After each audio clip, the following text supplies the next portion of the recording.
What's up, everybody? Welcome to a Tuesday edition of the Ysn Power Hour, powered by our friends at Toyota of Warren. DJ Yoakley with you. I'll be joined with a very special guest here shortly. Ladies and gentlemen, as we were just discussing off the air, it is playoff time for softball. It is nearly playoff time for baseball. I got to see a gem of a ball game last night.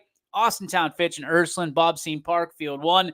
And man, you look at some of the pitchers that we have in our area, both on the diamond, well, I guess the baseball diamond, and the softball diamond, on the bump and in the circle, and we have some dominant pitchers.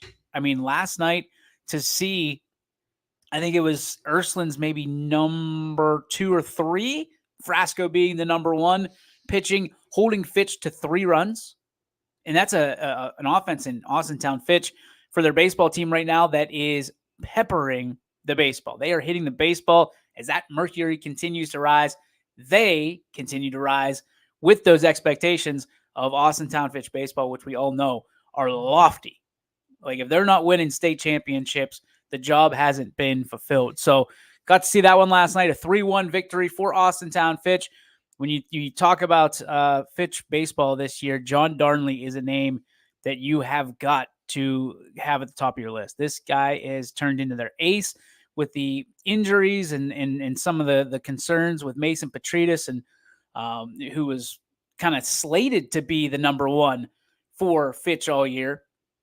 John Darnley has stepped up, and what a combination that would have been in the playoffs, and what Fitch has. But they're doing pretty well on their own, and obviously not a situation that anybody wanted, but they are making the best of it, certainly at Austintown Fitch. So congratulations to them. Ursuline continues to get things done defensively, but offensively the struggles continue for teams like Ursuline and Mooney. You're hoping they have a turnaround. We'll have the Mooney game tonight on YSN, so we're excited for that. Plenty of other games for you tonight. But a guy that knows a thing or two about this valley in sports that go with it, a gentleman who has been like the crazy uncle to me at some points, but has also continued to be a mentor to me the entire way and has given me some of the greatest advice that I will ever take. Guy that continues to take risks on me for reasons I will never understand. Ladies and gentlemen, at this time, we bring in the legendary broadcaster from 30 years on WFMJ, Mr. Mike Ackelson. Hi, Mikey. Oh, your audio is bad. Welcome to live video here. I can't hear you. No, I got nothing. You might have to jump out and jump back in. I'll buy some time for you. This is what we do, right? This is what we do. I'm booting you. All right. While we wait on arguably the greatest sportscaster to ever grace the area, Mike Ackelson, because he's got to pop out then pop back in, we will have at the conclusion of today's broadcast, I got to sit down with Bob Camardo of the Curbstone Coaches and Chuck, who always sits in the back and keeps us on our toes. Had a chance to talk to them today, kind of putting a bow on everything that was kicking it or catching the curb this season. A little bit of a new series on YSN, one that a lot of people were excited about. Had a chance to talk to him. So at the end of today's show, I will play the video from that. We will also have it on our website in case you're on the go. But joining us once again, ladies and gentlemen, Mike Ackelson. Does take 2 work? Yeah, we got him. What's up, buddy? Nothing. How are you? I'm well. If I was any better, I'd be Mike Ackelson. I can tell you that. Oh, okay. So it's playoff time. You and I kind of joked about it a little bit of the elbow to the ribs. There is nothing like it. You are kind of in the camp of YSN. There is no off season, right? For you, everybody loves football, right? Everybody loves football. There's a special place in everybody's heart for football. But to me, this is the most special time of year with baseball and softball, because to me, there's always the greatest opportunity for this area, this region, to rack up championship trophies. Agree, disagree, and how special is it for you? 100% agree. It was one of them things, like, you know where you are in football, you know where you are in basketball and everything. But when you get to softball and you get to baseball and then mix in track and field with that, don't even leave that out Right. because you have three sports that are just going neck and neck right up. And some of these kids actually have to play after they graduate or graduate while maybe they're playing a championship game. So it's just a fun time. And I think the thing that I always enjoyed about the softball and baseball tournaments, any given game, somebody could upset somebody. I remember there were some great teams. Poland had some great teams, Canfield, South Range, Fitch, Boardman. They all had great teams, and somebody derailed them out of nowhere. And it's just fun to watch because you just never know. No, you never know, and that's the beauty of sports. Is it is? I mean, it is a live wire. Whenever you just never know what's going to happen. That's why live sports is still the highest grossing advertising rate that's out there. When you talk about the big guys, right?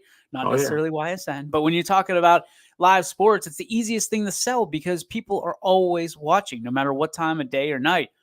Add the playoffs to that mix, Mike. And when you look at some of the teams that are continual powerhouses, you remember those days, right? Back in the day when you're fighting for your playoff lives and your lives of your season, your senior year, you don't want to hang it up yet. How much passion and what goes into these final games? You've had a chance to not only be part of this, but interview so many over the years of these special runs that we see these kids go on. I think it's the biggest thing. A lot of these kids know that this is their last crack when they're seniors. So when they approach this game, you see a different focus. And it's not that they weren't focused in any of the other games, but there's a different mentality knowing that when they cross on that diamond, it could be the last time. And they don't want it to be the last time. And you can see them like they are telling these underclassmen, don't let me down today. I want to live to play one more day. And it's almost got to be the mentality you have to take is give yourself that extra pitch, because that next pitch might be a gap shot, might be a seeing eye single. It could be just that one little thing, or you make that defensive play that keeps you moving on. I've seen teams have their hearts ripped out of them in probably the most unkindest way. Fitch lost a game one time on a home run with 2 outs, and the kid had 2 strikes on him in the bottom of the seventh. Oh, So you see it happen, but it's fun to watch the seniors who are the leaders really take over at that point, and they just try to command the best out of the underclassmen. And most of the underclassmen, they buy in right away because they don't want it to end either. They want to enjoy this ride because you never know. And I always laugh when people go like, I'm only a freshman, we'll get back. Well, the next 3 years you might be on the losing end of things. So you never know if you're going to get back. So you always have to take that opportunity when you get it. I think one of the greatest and worst expectations right now is a state championship, right? Because we talked about it a couple weeks ago. Coaches are being judged based on state championships. And to be able to win a state championship is something that not every coach will ever be able to do. It is reserved for the elite and the privileged in some capacities.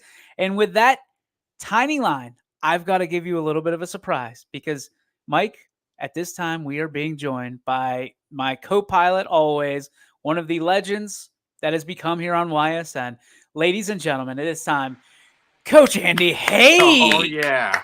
One of my Oh, favorites. yeah. They get cream of the crop. How are you guys doing? Good, Welcome, man. brother. Nice to see you guys. How's everything going? Nice to see you, Mike. What's going on, sir? Hey, just hanging out with you today. Nothing is better in life.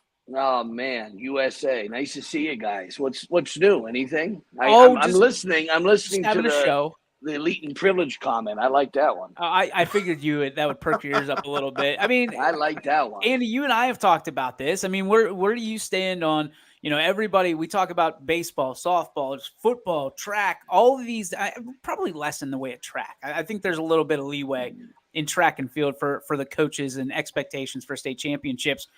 But like when you're a board of directors or a school board or whatever it may be, or a superintendent or an athletic director, and you say, listen, it is state championship or you are not a success. Where does it resonate for you? Well, thank God I've never heard anything like that because that is unhinged craziness. I have words for that, but I'm just going to use unhinged craziness. I think that in order to win a state title, you need a couple things always to happen for you. Number one, you need to have talent. You have to have talent. Nobody's going to make chicken soup without chicken. And number two, you have to have a special group of people that have a heroic sense of belonging. And it's not just the kids, it's coaching too, but there's great coaches out there that are going 500 or less just because they don't have the guys, or something's not clicking where the kids are getting that heroic sense of belonging. And then the other thing is you need a little luck. You need luck. I'm not saying you need tons of it, but I've seen so many title runs where there's a little bit of luck involved here and there. And I mean, when great teams are playing and you're playing great teams week after week, you do need a little bit of luck. So I think that there's a lot of things involved in that. But if anybody is saying it's state championship or bust, I mean, that is a totally unhinged way of thinking. They're nuts. And I think that's detrimental to kids because it's putting pressure on people that they don't need that. Nobody needs that. No. You know what I mean? Like, I get it. Ohio State, it's. But you know what? That the Ohio State football team this year. They put themselves out of position. You spent all that money on these players. You know what? You branded yourself as. But that's different than high school, right? Well, that's what I mean. That once you start involving money, and buying players, and that's what's going on in college. I hope it doesn't come to a high school. I truly don't.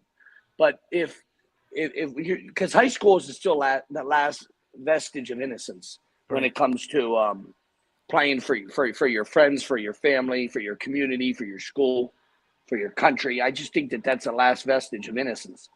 So, you know, when people are talking like that, that's unhinged. I think that you just got to go out there and really talk. What are you really doing in sports? You're learning how to be a good citizen, how to cooperate with others, how to work with other people, how to take command, how to sacrifice yourself for the greater good. In order later on, you use that at work and with your family. And, you know, what are you really doing? If you're just really talking about winning and losing. And I trapped myself into that at times in my career where, hey, win or it's just so disappointing. But you have to keep things in perspective. You know, this isn't invading Normandy, for crying out loud. You are playing the sport in the end. Let me ask you this, Andy. Would you rather have a team win a state championship and be undefeated, but the kids learn nothing about life, or a team that at least makes the playoffs, but those kids are the greatest kids after they're done with sports? I think That's a tough one, isn't it? That's a good question, Mike. Well, because you know what, I've been close a couple times to winning a state title. And you know what, I will say this on that point. You learn when you lose. You're either winning or you're learning. A lot of times I have had teams that won, some 10-0 teams, and I don't know how much we learned.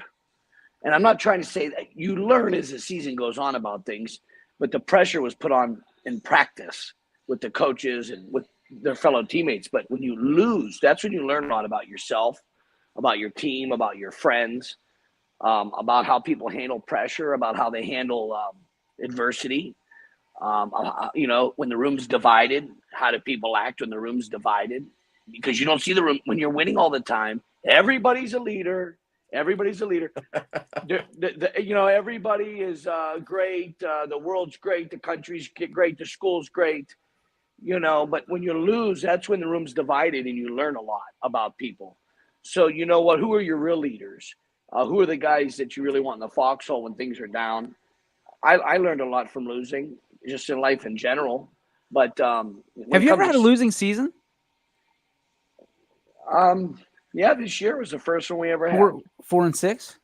Yeah, and I learned a lot. And I actually enjoyed myself a lot this year coaching. We had 2 seniors. I started 10 sophomores on defense. And the year before, we were undefeated. And I knew that we were going to have to play these young guys, and we were going to have to be good to the kids. And I just told them, to hell with, don't worry about winning and losing. Just go out there and get better every week. And, of course, you want to win. But, you know, and I'm an obsessive person. So, you know what, I I put more pressure on myself, but I knew I had young kids and I wasn't going to put that on them. When you have a lot of older kids, sometimes you could put heat on them differently. And I don't mean by being not ignorant and mean and cruel, but demanding and higher expectations and getting on people to meet those expectations. With the kids last year, it was, hey, we're going to go out there and fight like heck and get better every week and be good to each other. And, we're going to be in some tight games. And sometimes, if things work out, we'll pull it out. And if not, we're going to learn. And this year's team coming back, they're going to be pretty darn good because they've learned. They learned a lot last year. Well, and so I guess that begs the question of, if let's say you go 4-6 again this year. I mean, when you have seniors, like we you won't. said, you know what? I get what you're saying, because if you go 4-6, what did you learn? Well, not just that, but like when you pin together losing seasons year after year after year, sometimes you don't have the dogs, right? I'm saying that jokingly because I think there's a lot of great coaches out there, right, that sometimes they just have some classes back to back for whatever reason or another. It's easy from the perspective of the guy in the stands, but what is that? The man in the arena. Oh, yeah. When you're the man in the arena and you're coaching the team and the kids playing the team games, you have to look at it from the perspective of you're the one that is marred with blood and sweat. You're the one that the kids are doing it. And oh, we lost him. See, Mikey, it happened to him. There we go. No, but I will say that, and I've had teams with 6 seniors and 5 seniors and 4 seniors, and we were able to pull stuff off 8-2, 9-1. But we had guys in the grade below where there was plenty of guys below. You put a couple classes with 6 guys together in a row, and you're playing high school football. It's very difficult. I don't care if you have Vince Lombardi, Nick Saban, Bill Belichick, Tom McDaniels, Yeagley. It doesn't matter. You need to have some chicken for the soup. It's very difficult. Now, I tip my hat to the guys that do have, great coaches that I've known that have struggled and hung in there, and then they're able to turn the tide of the war. Bob Spade's one of them. I've watched him have some years that are really lean, and then he bounces back because he's a darn good coach. But, I think the mark of a great coach and great programs is the ability to bounce back. That's like the great coaches that are able to bounce back. I think the biggest thing for me is like when you talk about coaching, every coach is going to give you coach speak during the season, right? Every team's going to go 10-0 in football. Every team's going to go 22-0 in basketball because we don't expect to lose. I'm calling BS. I think there's games that coaches need to kind of be more realistic, and they like, listen, we know you're a D4 team playing a D1 team. The expectation is you hang with them, and if you win, great. If you don't, I'm not saying that you want to lose, but I think that there's lessons that you can learn and teach your student athletes by setting expectations. Hey, sometimes guys, we're not going to win, but what did we take away? And that's why when you said you learn from losing, well, yeah, it's because there's an urgency when you lose. When you win, it's like, man, we swept that under the rug. And Mike, all the games you've done, Mike, all the years because you've done so many games, you've seen so many seasons, and not just football, but all the sports. I mean, what do you think when you look at the great marks of teams? And I know we're talking football because but in all the sports, what's like the mark you see of great coaches and teams? The great coach always has great players that are and I don't mean like they're the most athletic players, but they bought into the system. They have bought in solely to what they are preaching to them, and you can see it. And they become leaders because they get the underclassmen to believe. And once they believe, that team can do anything. I mean, I'll kick this one back to basketball. It was one of my first years at FMJ. Ursuline was a 500 team, got in the state tournament. They won the state championship, and I think they were literally at 500 the day they played the championship game. But they got hot. They believed. They never wavered from what the coach told them that year. And I can remember the kids when we interviewed them. They said it was a struggle, but we always believed. And I think what year was that? What year was that? That is either 93 or 94. That was a long time ago. Larry Sinvisky was one of the yes, he was. because he was my neighbor, and Larry was a great guy. He had a buzzer beater in one of the tournament games going into the state title game, and it was the last second. He just flipped it up and it went in. But I remember that team because Larry was my neighbor. Mitch Sherney was his stepfather, and we'd go to all the games, me and my pop, and that year, and they got bet. I remember that team, like you're saying that. I just particularly, you're talking about it. That team did get better because I went to some early games. They were in trounced, but as the year went on, they just got better and better and better. And you're right. The teams that buy in, the kids, the leaders that buy in and get the other people really almost like in a state of frenzy to follow the leaders and follow. And I use this heroic sense of belonging. I love that. But that's true. When someone starts truly buying in, they start getting, hey, other people are playing a game. We're playing something else. We have a heroic sense of belonging, and we're going to play to the last dog's hung. And when people start thinking like that, you can get average guys to play like hell and really play above themselves. And, well, they do. And that's what it is. And that's like, I think, the key to it all.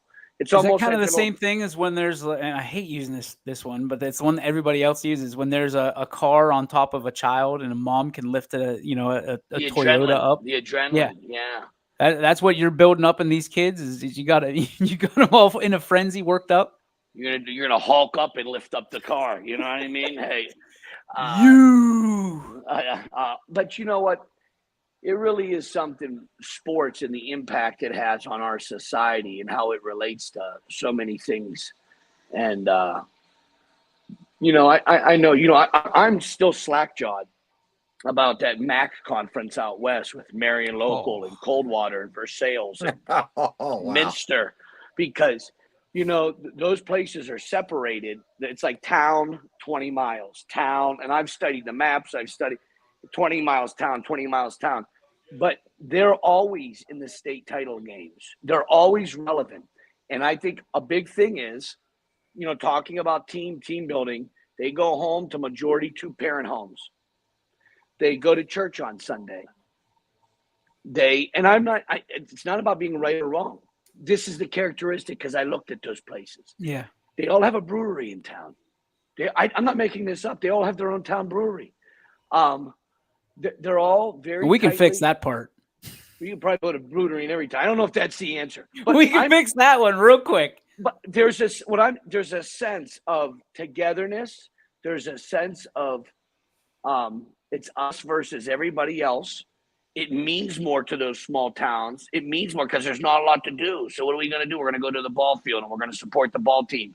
And you know what? We're going to go out of our way to make everybody understand that this is important. And then, you know what? I know this Northeast state's really good in this area.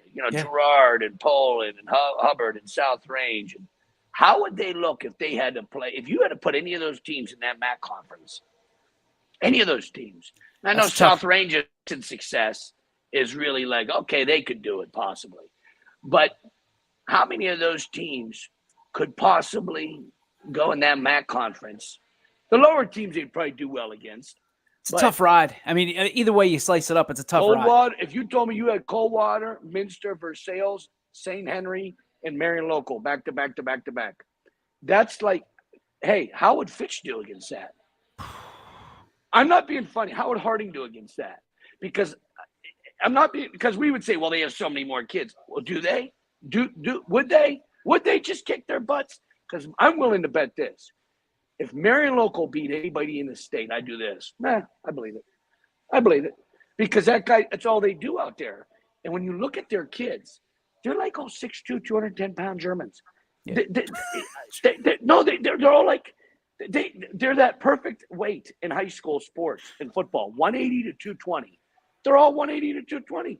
And they're playing like blitzed. And I admire that. Kirtland, I admire. Mogador, I admire. Liberty Center, teams that are these historic traditional teams, they're not backing down to anybody, anytime, any place. And I really admire those teams. I mean, let me interrupt you real quick. So let's get back to kind of a full sport spectrum here. from a standpoint of, you're talking about school, yeah, Mogador, Dave Balestrino asked, and we've got a question coming in from Dave Balestrino here in a moment, but one I really want to get to, because I think we can go down a rabbit hole here, is I graduated high school in 2003. Andy, you were a few years before me. Mike, you were a few years before Andy. Just a few. The generational school spirit, I think, has gone down exponentially throughout the years. I mean, I understand that these things have something to do with them, but at the end of the day, like, you see more schools being represented online than ever before. But the school spirit, to me, and correct me if you guys think I'm wrong, I think that it has gone down significantly because kids are being pulled in, and not just kids, student athletes are being pulled in 18 different ways. And there's so much to do. And you talk about specialization of sports and things of that nature. That a kid is always doing something, right? From a standpoint of they're either taking lessons or they're in school or they're in a game or in season or whatever. They're always doing something. What do you think is the number one reason that we've seen school spirit fall off so hard over the last 2 decades? I can take it back a step further. I graduated in 1983. Okay. In 1983, you played football at Slippery Rock High School. From there, you went to basketball or you went to the rifle team. That was it. From there, it was either baseball or track. We had cross country in the fall, but those kids weren't going to play football. Now you give a kid a choice. There's soccer. There's volleyball. There's so many more sports that are played. I don't remember us having a volleyball team, girls, even when I was in high school. Now, I could be wrong, but I think there's a lot more sports pulling at the kids. You said specialization. Some kids are only playing baseball, only playing basketball, only wrestling. They need to do it all. Play it all, because you only get one crack to do it. And I always think that you should let your kids play. I know some coaches, and I'm not saying in the Youngstown area, but in Western Pennsylvania, if you play football, that's all they want you doing. And I think that's wrong. Yeah, it's challenging. I mean, as a football coach, Andy, I'm sure you hear that all the time. You're trying to get your kids involved in track or, things that keep them going. So it's not just football all year round. Am I way off base on this one? No, you're 100% right. I think that he hit the nail on the head with a lot of what he said, honestly. And I think there's a sense of communityism that's went down. I think there's I'm a history teacher. I think nationalism, I think it's a lot of times it's not just something where you can brush it. It's like a deeper conversation. If when parents are together and you have a 2-parent home family, that's not the answer, but it always helps. It always helps. I believe that having faith in the family, in the household, things that bond your family together, bond the community together. When you don't have things that are bonding your families together, then there's less things that are bonding the communities together. And I think that it's such a big thing. I think you just can't brush, hey, what's going on here with the society? Well, things got out of control. How so? Well, I don't know if we could do it all in an hour. I don't think you can do it all in a question or two. But I do think that Mike hit a lot of it. The options are so much more now for kids. And you know what? People want to specialize in things instead of, like he said, play it all, man. You get one shot in this universe, man. You get one chance at life. Go play. Go have fun. Go grow as a person. Hey, go to track. Hey, one thing about track I learned, it's a very humbling sport. You can see an all-state guy in basketball or football, and he has no home in track. You know what I mean? And it's not being funny. I had Jeff Clegg. He was player of the year in the state of Ohio, Division VI, his senior year. He was our quarterback. He went to track. He ran a 56 in the 400. That's a decent time, but he wasn't a great track runner. But everywhere we went, every time he got on the track, people were like, that's Jeff Clegg, the football player. He just wasn't a track guy, but he was humbled and he tried everything I asked him to do because he was a great teammate. I just think you grow as a person when you're facing adversity and things like that. I think communityism went way down in our country. And there's a lot of factors for that. And I think that's hurt rivalries. I think that's hurt high school sports in general. A options, people with a lot of options, and parents. I'm not blaming parents, but hey, when the divorce rate is 50 to 60%, and I'm not blaming. Hey, sometimes people don't need to be together. It just didn't work. But I'm serious. I'm not talking about the sinner. I'm just talking about the sin. You're good. You're fine. Well, I'm just saying a lot of times people don't need to be together. But when 50 to 60% of people say, "Hey, I'm in this for life," and then first sign of trouble, they run like hell. That really affects children, and I think it affects children in more ways than we can really speak about right now. So and I think that hurts schools. It does, because what the school is a larger part of your household. It's house, family, community, school, and it's just a big conversation. So I hate bringing problems without solutions with the wagon pulling behind. How do we fix it? How do we build a social issue? How do you fix racism? How do you fix discrimination? How do you fix illegal immigration? How do you fix hey, people don't want to talk about things. Hey, how do we fix the abortion law? Oh my God! How about gun control? Yeah, it's tough to tackle things sometimes, and it's hard to not. When you do tackle real issues, I'm going to tell you this, and remember this: whenever you tackle a real issue, you're going to offend somebody. Yeah, because you're going to give your opinion, and it's going to offend somebody, and that's why politicians are so great, because they don't answer questions. they just ask other ones. Hey, dude, they don't want to talk about a lot of these things, because how do you fix something? Well, you have to reinstall faith, family. You have to reinstall things that matter the most to you. Life is precious, I said, and as time goes by, hey, what's the most important thing to you? Well, hey, your faith, your family. After that, does it really matter? Because I lost my job, I have my job. This happened, that happened. It's just, hey, am I really being good to the people that matter most to me, my family, my friends, and am I being loyal to my God or my faith or whatever? I think that's the most important stuff. If you keep things in perspective, and you talk about this with your kids, don't avoid it. The best coaches know how to talk about these things, because this is what matters. Don't say, hey, don't talk about it, it's touchy. Well, damn it, talk about it, because it's real. Sam says you got to care. He says that's how you do it. I mean, Sam's Mike, right. I mean, is it as simple as just caring? Caring, I'm with Andy. You got to have a lot of faith. I know everywhere I walk, the good Lord's with me, and I've always said that. He's numero uno. My family is as strong as can be. My wife has been married for 32 years, and we discussed it before we ever even got married.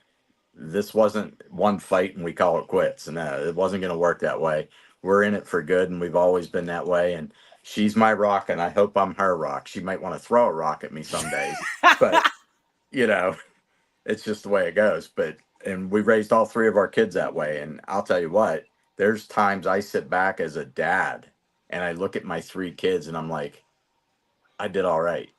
They're well grounded. So, and the thing is, that's all that matters, man. That's all that matters. Your teammates are your teammates while you play with them. You will spread to different areas, but your family's always going to be there. And I think if we could go back to strengthening the family bond, I'll be honest, I think that God should be back in everything. I know a lot of people, I probably just ruffled some feathers out there, but we've taken it out of school. We've taken it out of this. To hell with them, Mike. They're heathens. Don't worry about it. So, well, my belief is, what's wrong? What's wrong with bowing your head and saying the Lord's Prayer in the morning? What's wrong with saying the Lord's Prayer? It's the best way to start the day. I've never seen anybody go crazy about it. You know who's mad at that? Heathens. And you know what? And it's not being mean. It's actually offensive to those who do believe in things, because believing in things, especially a higher power. Now, you know what? Bowing. I remember Middle Ridge, 1998 was the last school in Trumbull County. We did the Lord's Prayer, and then they said we can't do this no more. Why? Because somebody in the community complained about bringing religion into the school. And I thought to myself, well, how about the 99% of us that do like that? How about the majority rules, minority rights? Because I thought that's what America was about. Majority rules, but the minority. Our country is screwed up because we have allowed the naysayers and the people that are detrimental to the country to have the louder voice, and the people that are the majority that do believe in the most righteous things, we're told to be quiet. And it's true. We're told to be quiet. So Irish Audible says God, country, Ursuline football. well, it's a good perspective, right? No, really, like, that's a good perspective. So I mean, is there a simple fix? I guess that's the quick question. Is there a simple fix to get people to go back to these high school games, whether they be football, soccer, basketball, whatever? Can we get more school spirit back in the schools, or is it gone forever and it's all because listen, guys, I think we all understand and we identify every year there's more individualism going on. I mean, it used to be team shoes for the basketball team shoes for the football team, all that stuff. And now it's you've got to stand out. And I get it. I understand as a business owner, K through 12, you're taught to fit in. That's you want to do everything to fit in with your friends, even with your enemies. Then you go into college and they tell you, hey, now you have to stand out. And then you go into the real world, as they say, and you got to stand out on the resume and stand out with your experience and things of that nature. Are there things that we can do to bring it back home a little bit and to be more of a team and support our team more, or are those days gone with the wind? I think you need classes to be tighter. The funny thing is, like, and football's not really true here because you go to any football game, there's always a pretty good student section. Where I always noticed it fall off was in basketball in Ohio. A lot of people don't go to the games until the playoffs. Yeah. That's when the student section starts showing up. There might be 20 or 25 kids that go to every game, but all of a sudden, like, come that district final, now there's 200 kids. Where were they the rest of the year?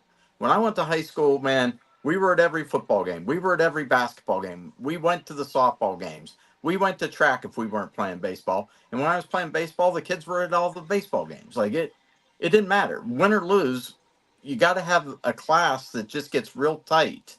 And the funny thing is, we had our 40th reunion last fall, and you'd swear we had just taken a break from history class and we were sitting down at lunch. That's great. Andy, you live in the community that you went to school in. I mean, for you, do you see the school? I mean, and I will say this, and I will put I will put Mineral Ridge rather on a flagpole and run it up. I have very rarely seen as many schools in this day and age that have as much school spirit as they do in Mineral Ridge. The pace of the team is the pace of the leader. We have a leadership problem in our country. All these things stem back to leadership at home, in the school, in the community, and the country. Don't be blaming people that don't know. They don't know. You're relying on your leaders and the one thing you say about Mineral Ridge, Joe Stevens is their principal. Well, Joe Stevens coached with me for 10 years. And I'm saying he's a great man. And you know what? He's a good leader. You need to have someone leading, just talking about these things with young people. To piss and moan about young people, they don't know, they don't understand. Who's talking to them about these things? Who's talking to the kids about how important respecting veterans are? People that sacrificed their youth in order to give us freedom.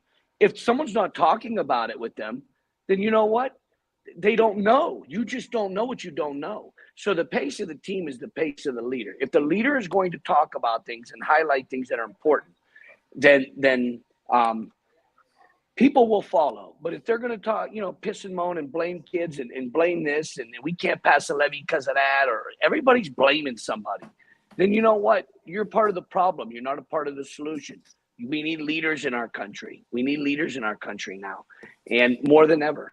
And it correlates easily with what we're talking about: sports and high school sports, enthusiasm, a sense of encouragement, a sense of belonging, a sense of pride, a sense of going to these events. And really, hey, who wants to root for somebody else? That takes shine away from me. Yeah, it's goofy mentality. You should be rooting for your friends and your classmates. You should be rooting for those who you know. I'm not going to sit around and root for LeBron James. I don't know nothing about him. He's a great player, but I'm not going to sit around and buy his jersey and go to some game and root for him. I'm going to go root for Jay Sean Lindsay, my running back. I know the kid. I'm going to go root for the kid in Ridge. They live down the street. Lestrino's boy. He lives down the street from me.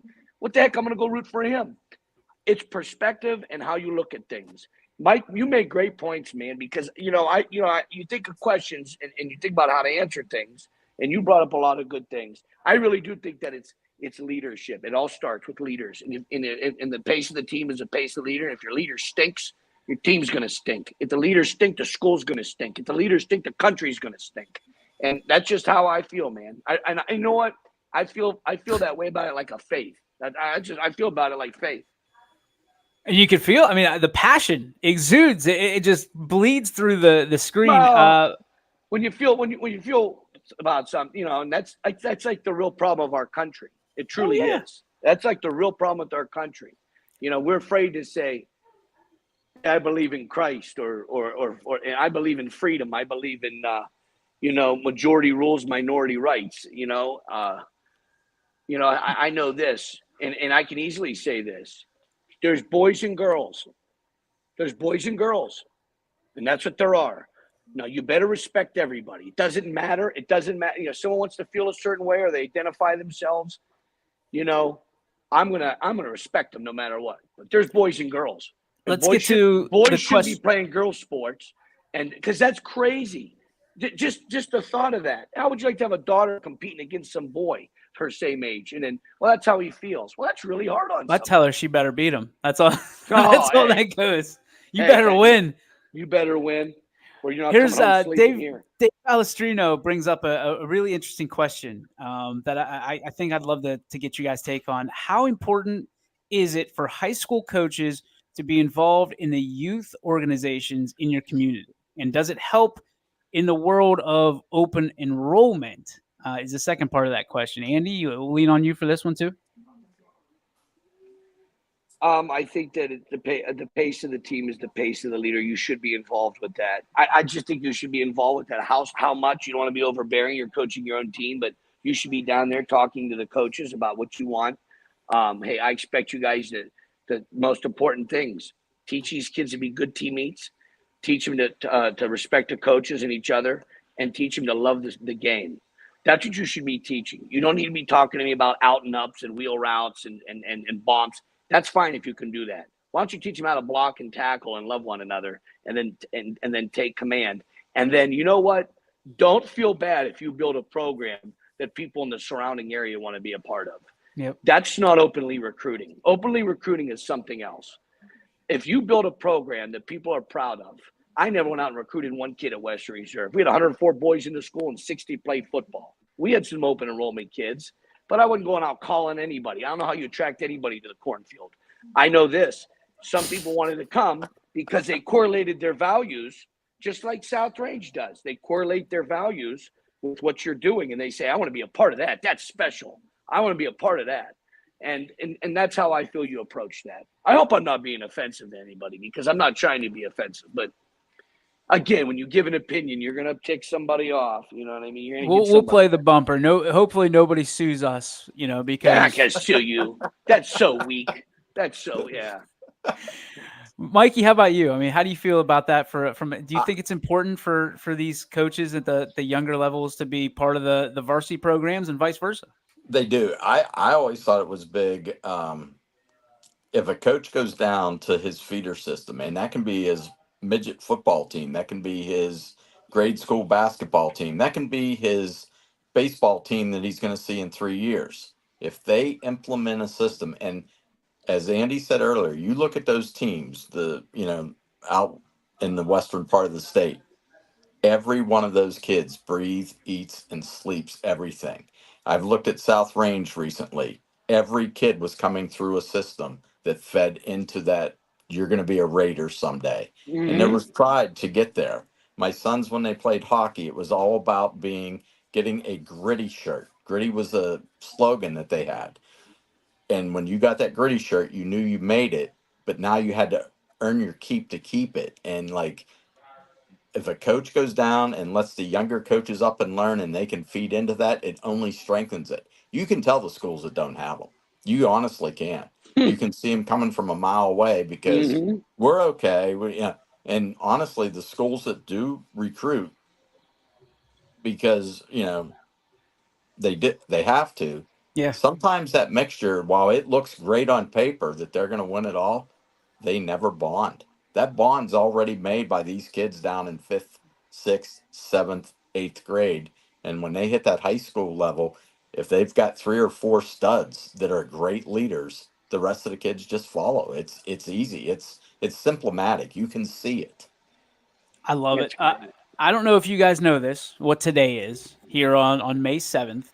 It is Teacher Appreciation Day nationally across our country. And obviously, when we deal with schools and the success and the tenacity that the three of us have seen along our days, somebody taught us to be who we are today, and somebody gave us a chance when they probably shouldn't have in the classroom or on the field. So coaches and teachers to me are the same. They're in the same class, so to speak, no pun intended. So for you guys, I want to close today's broadcast with you guys, and thank you again for your time. We greatly appreciate it as always.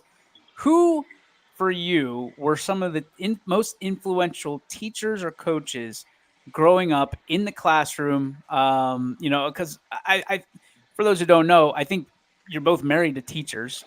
My wife's a former teacher, so there's something about teachers that we like. We can talk about it a little bit. Mike, we'll let you lead off and kind of set the stage. My high school English teacher, Mrs. Martin, she never took it easy on me, always would make it hard. And I'm glad she made it hard because she was wonderful. I can remember one time, and I'll admit it, I was a lazy student. I hated going to school, but we had to do a book report. So I picked Vince Lombardi.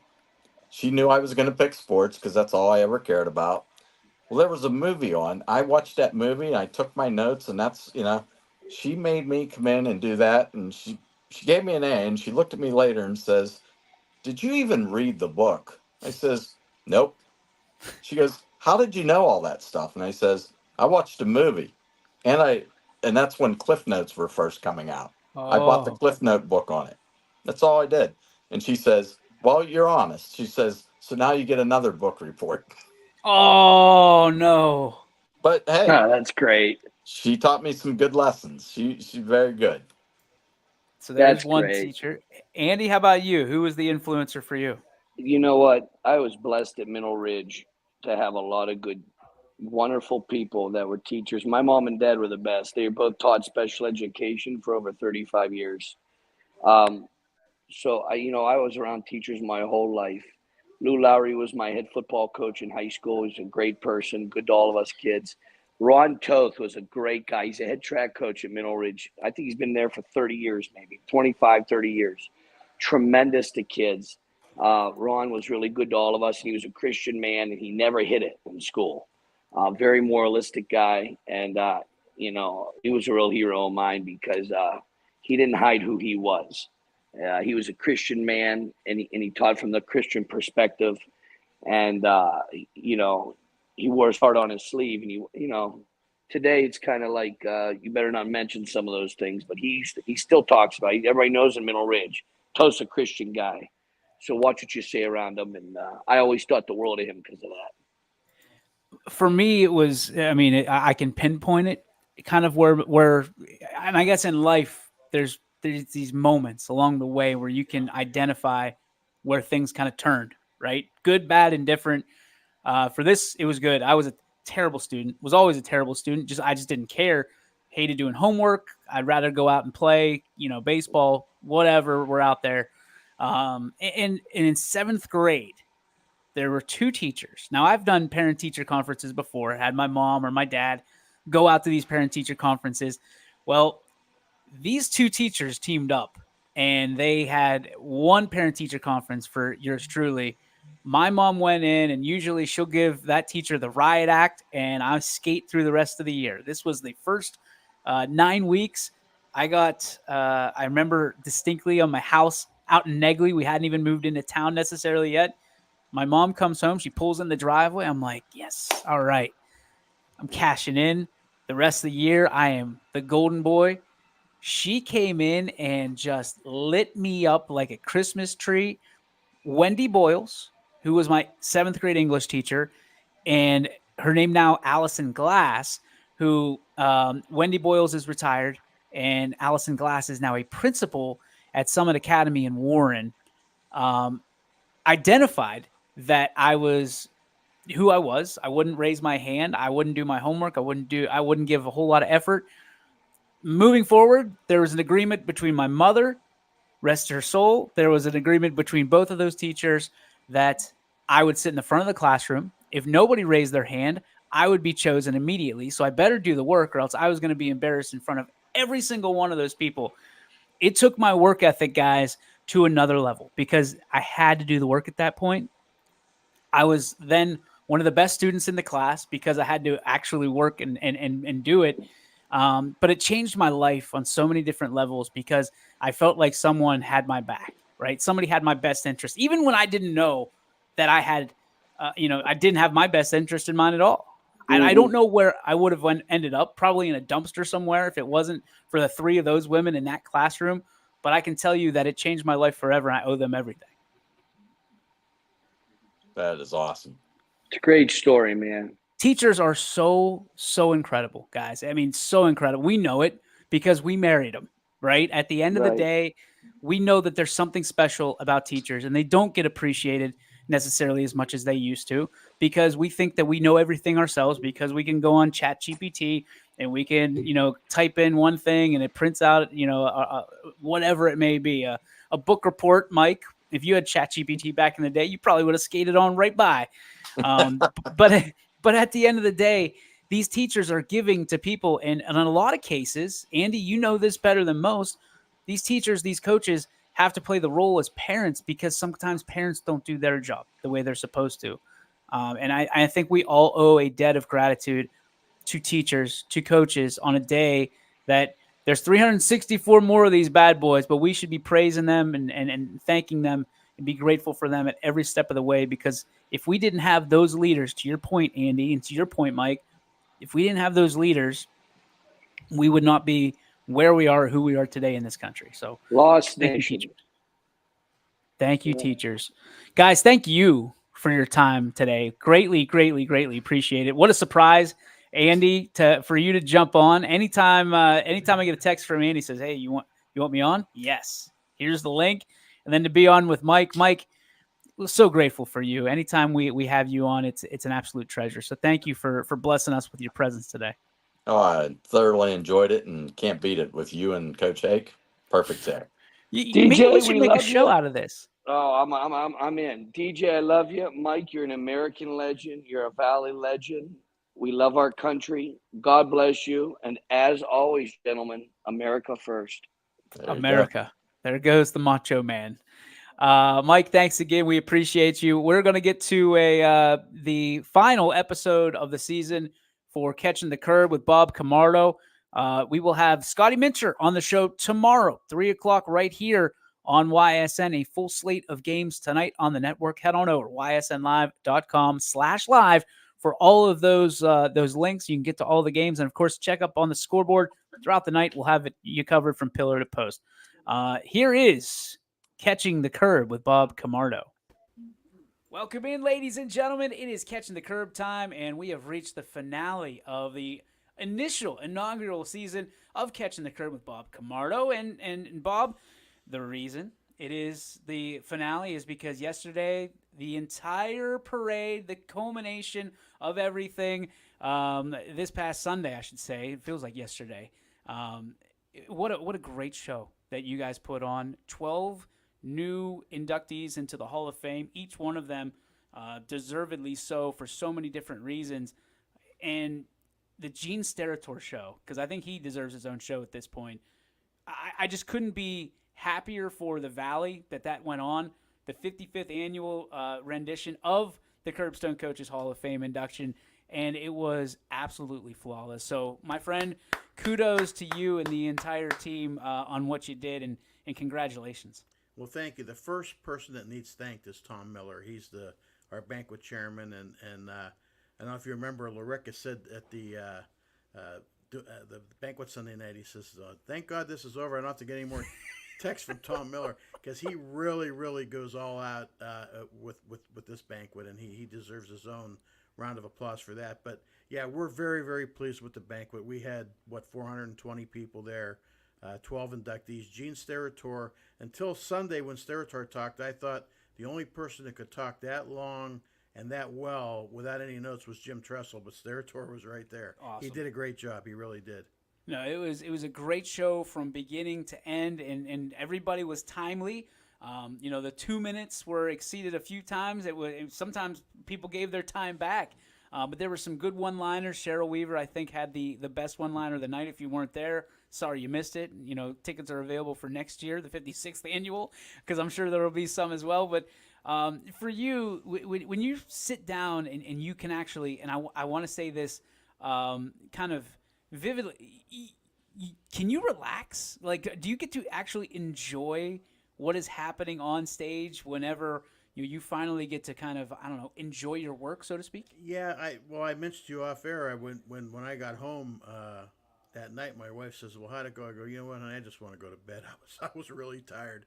It's a lot of work, and like we said, it's a lot of preparation that goes into 2 hours of a whole year. But we were thrilled with it. We had new YSU men's basketball coach Ethan Faulkner for our luncheon yesterday, so we couldn't rest too much because we had over 60 people there at lunch yesterday, so that worked out pretty well too. But it's time to take a deep breath. We already have next year's keynote speaker for the banquet, which will be in first Sunday in May next year. And it's former Oklahoma and Browns running back Greg Pruitt, which my man DJ never heard of. So that's Tell being a Steeler fan, well, I guess. That's the age difference too. As Chuck had said, Greg Pruitt's a little bit older, but I'm sure he'll draw well. People love Browns guest speakers. Some people. And Tom Miller's already planning. We're already talking about stuff we need to do next year. So it really is a 365-day job. But again, we were really, really pleased with it. It is. I mean, it's WrestleMania for this valley. When you're talking about the induction of the 12, yes, that we saw. And I went on and on yesterday on this show about how incredibly talented and how lucky we are here in this valley to have a Hall of Fame. Not the Hall of Good, not the Hall of Average. These are people that have made differences in so many ways. And I thought that Gene Steratore captured that in his speech without necessarily knowing what was going on and who was in that room. But when you are a guy of his stature and has been around the block as many times as he has, right? You've been around that block as many times as he has, you understand how to read a room, then you understand how to lead a room. For you, because I'm guessing he didn't tell you what he was going to speak about. Not at all. How did you walk away from that speech? Again, I was very impressed with how he read the room and went into his speech and talked about things that would pertain to not only sports but everyday life. And he with no notes, he was tremendous. And the other thing about him was Tom Miller, having dealt with him over the last 8 to 10 months as far as getting him to come and speak with us, said that he was one of the nicest guys he's ever dealt with. Tell. He just he was, as Chuck mentioned, he was probably the last guy to leave. He was signing autographs, talking to people. And the other thing he did, which impressed me, when he talked to you, he looked you dead in the eye. Yeah. There was no reading the room, looking past to see who else is back there. He talked directly to you. He was a tremendous get for us, no doubt. When you you probably haven't had the chance to sit back and look at the last 365 days leading up to the 55th annual Curbstone Coaches Hall of Fame banquet. When you think about the toughest part of building this banquet and the most rewarding part of building this banquet for you and for all that are involved, does anything come to mind or tickle your fancy? Absolutely. The toughest part is people don't realize that this is the only quote-unquote fundraiser that we do all year. Yeah. The money that's generated from this banquet, we don't keep. We give to charities and stuff. So it's imperative for sponsors and inductees to bring family, to get their barber to do an ad or whatever, because it's the only way that we generate any revenue. And it's a lot. I'll have a ton of people that'll come up to me, hey, why isn't DJ Oakley in the Hall of Well, I Fame? could tell you. Well, the answer is somebody has to nominate. We don't just sit in the room and say, okay, we're going to pick this guy, this guy, and this guy. Someone has to nominate them. And then that person that does the nominating, like you this year with Coach Yeagley, is responsible for getting ads and having people come to buy things. So it's really an important job for the sponsors. Yeah. And a lot of them don't understand that, and that's one of the toughest things we deal with, trying to get people there.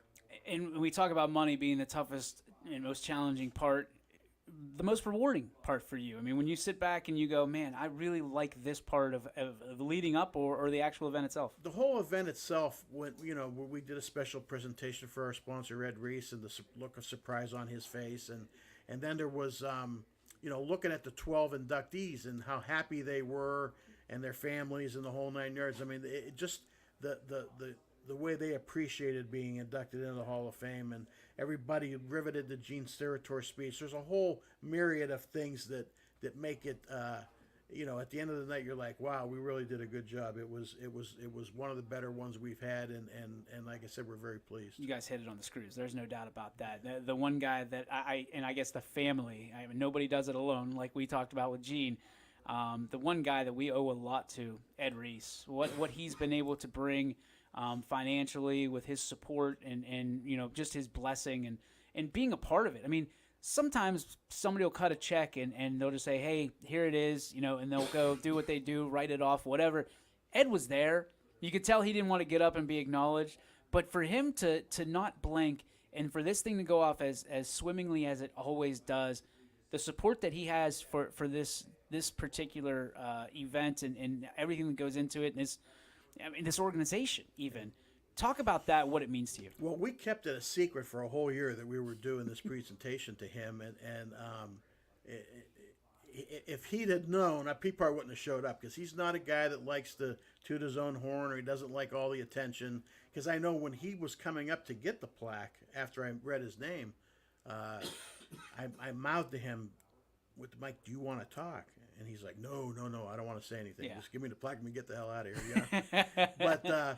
But he threw us, it coincided with the pandemic. We didn't have our banquet for 2 years in 2020 and 2021 because of the pandemic. And we were concerned about how we were going to continue to function financially. And it was a heck of a lifeline that he threw us, a safety net, if you will, now. And we're in pretty good shape now. But he just re-upped for the next 3 years, too, to be our banquet sponsor. And God bless him, because there's not a nicer guy in the area, and he really he's really interested. He came to the luncheon yesterday. Of course, his son Danny's one of the coaches at YSU, but he came to the luncheon yesterday, and he's just a great guy. We're thrilled and very, very fortunate to have him in our corner. All right, so we turn the page on the 55th. 56th, right around the corner. Let me take a nap first. I was gonna say, do you get a sandwich? Do you take a nap? What happens that you enjoy this moment and then you move on to the next? Well, we like I said, we have the keynote speaker already for next year. Is that the hardest part? No, the hardest part is trying to get the 12 inductees that we feel are not only relevant, not only deserving, but again, I hate to keep harping on it, but we need to have people that are going to bring people. Yep. And we meet in November. People can do nominations from now until then. We meet in November to pick the next year's class. So please go to our website or thecurbstonecoaches.org, or we have a Facebook page. Find Tom Miller somewhere, and he'll be happy to He'll find you. He'll find you. He'll give you a nomination form, but anyone that's interested in nominating someone, that's how you get in.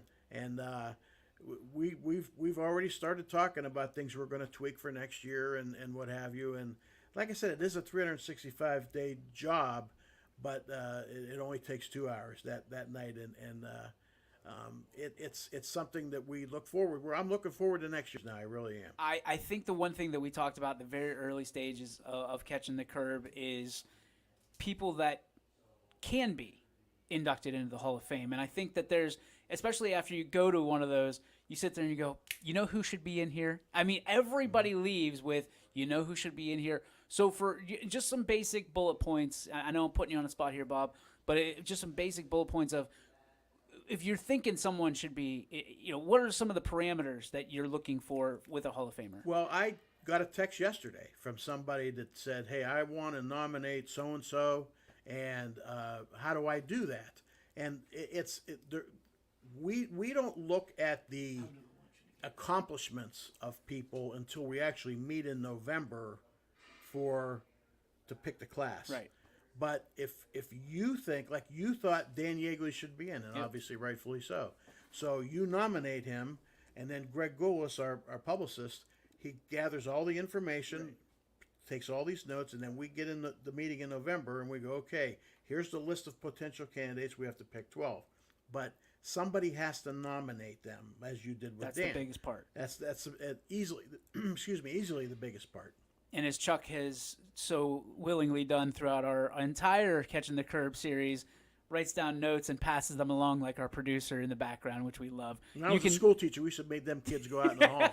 You can get a form by coming to one of the Monday meetings if you want. So make it nice and easy for you. Final thoughts. I mean, this was a great season, a great segment, not only for us at YSN, but certainly for the Curbstone coaches, letting people know what's going on. For you, final things that you guys are tying up before you kind of take a break for summer? Well, we've got 2 more regular scheduled luncheons. That's next Monday. We're going to honor the YSU bowling team. Coach Kaburski's Coach of the Year, and they finished 3rd in the country. So we're going to honor them next Monday. And then on May 20th, we're going to have the new women's basketball coach, Melissa Jackson from YSU, come and see us. And then we set aside the first 3 Mondays in June for champions. We've got a couple YSU champions on the 3rd and the 10th of June, the softball regular season, women's tennis regular season, track and field. And then on June 17th, any high school teams or individuals that win state championships, we will honor at a luncheon on that day. And then we take a break. That's awesome. So you got about 2 months, give or take, left, and then your season comes to a conclusion, and then you draw up for next year after some barbecues for 4th of July. Well, and we all already that stuff. start, getting the schedule for the luncheon speakers. I mean, it never stops. It never really does. Nobody does it better. You guys have been awesome. We can't thank you enough for stopping in here, once a month and telling us what's going on and educating everybody out there, because it's times like that, moments like that lead up to great events like you just put on. Kudos to you again, Bob and Chuck, and congratulations on all your success. Thank you very much, and thanks for all you do for us, too. We appreciate it very, very much. You got it, man. We're looking forward to season 2, Catching the Curb, coming up, about 6 months, maybe? Not even. Not even. I don't get a break. Thank you guys again. Appreciate you. Thank you. YSN thanks you for watching this presentation of your